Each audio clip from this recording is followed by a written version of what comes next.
안녕하세요. 시골 목사입니다. 오늘은 요엘 2장을 살펴보시겠습니다. 2장에서는 여호와의 날에 일어날 현상들을 볼 수 있습니다.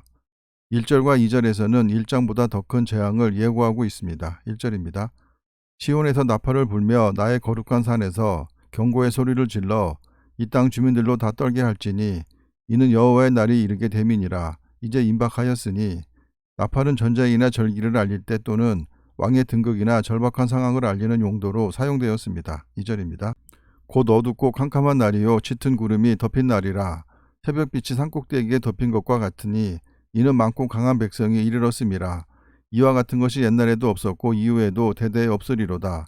강한 백성은 1장에서 팥중이와 메뚜기 그리고 느치와 황충으로 비유되었습니다. 3절에서 11절은 재앙에 대한 설명입니다. 3절입니다.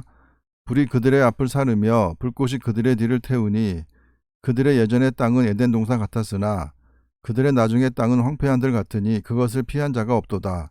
그의 모양은 말 같고 그 달리는 것은 기병 같으며 그는 불과 불꽃을 말하는 것입니다. 5절입니다. 그들이 산꼭대기에서 뛰는 소리는 병거 소리와도 같고 불꽃이 건부를 사르는 소리와도 같으며 강한 군사가 줄을 버리고 싸우는 것 같으니 그 앞에서 백성들이 질리고 무리의 낯빛이 하얘졌도다. 그들이 용사같이 달리며 무사같이 성을 기어오르며 각기 자기의 길로 나아가되 그 줄을 이탈하지 아니하며 메뚜기 떼의 이동 모습을 보면 마치 군대가 움직이는 것 같이 질서가 정연함을 알 수 있는데 철새들도 이동할 때 질서가 정연한 것을 알 수 있습니다. 8절입니다. 피차에 부딪히지 아니하고 각기 자기의 길로 나아가며 무기를 돌파하고 나아가나 상하지 아니하며 메뚜기 떼는 일사불란하여 어떠한 장애물이 있어도 메뚜기 떼의 이동을 막지 못한다는 것입니다. 9절입니다. 성중에 뛰어 들어가며 성 위에 달리며 집에 기어오르며 도둑같이 창으로 들어가니 그 앞에서 땅이 진동하며 하늘이 떨며 해와 달이 깜깜하며 별들이 빛을 거두도다. 메뚜기 떼가 실제로 이런 천재지변을 일으킬 수 없더라도 사람이 메뚜기 떼가 하늘을 덮은 모습을 보면 마치 해와 달과 별이 그 빛을 잃은 것으로 보게 될 것입니다. 11절입니다. 여호와께서 그의 군대 앞에서 소리를 지르시고 그의 진영은 심히 크고 그의 명령을 행하는 자는 강하니 여호와의 날이 크고 심히 두렵도다. 당할 자가 누구이랴. 메뚜기의 재앙을 하나님께서 내리시는 재앙으로 인식한다는 말입니다. 12절입니다. 여호와의 말씀에 너희는 이제라도 금식하고 울며 애통하고 마음을 다하여 내게로 돌아오라 하셨나니 너희는 옷을 찢지 말고 마음을 찢고 너희 하나님 여호와께로 돌아올지어다.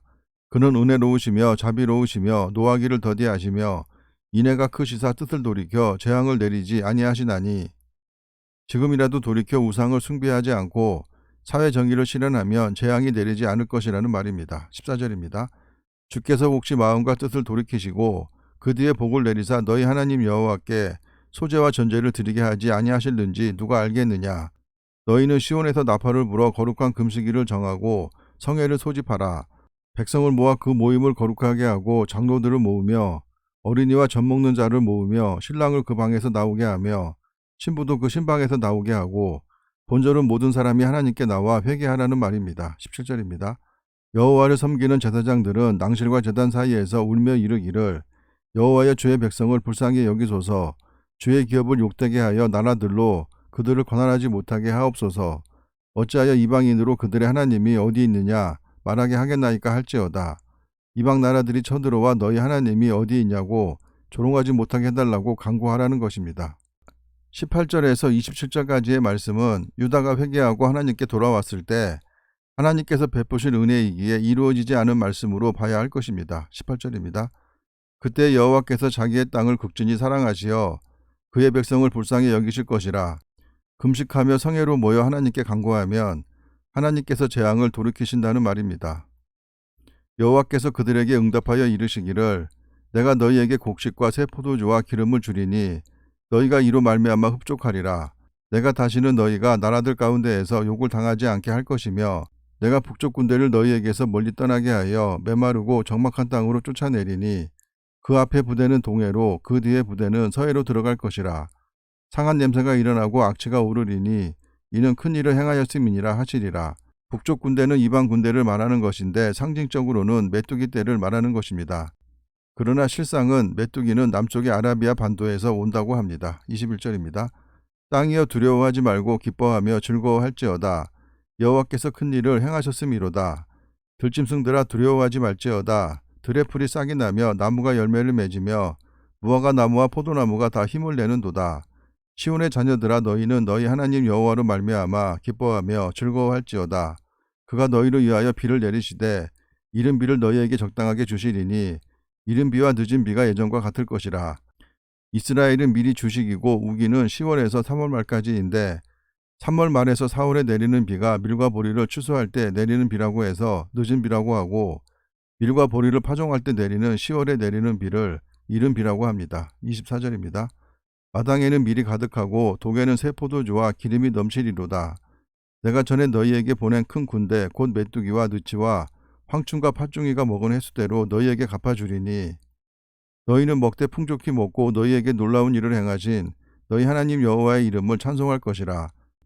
내 백성이 영원히 수치를 당하지 아니하리로다.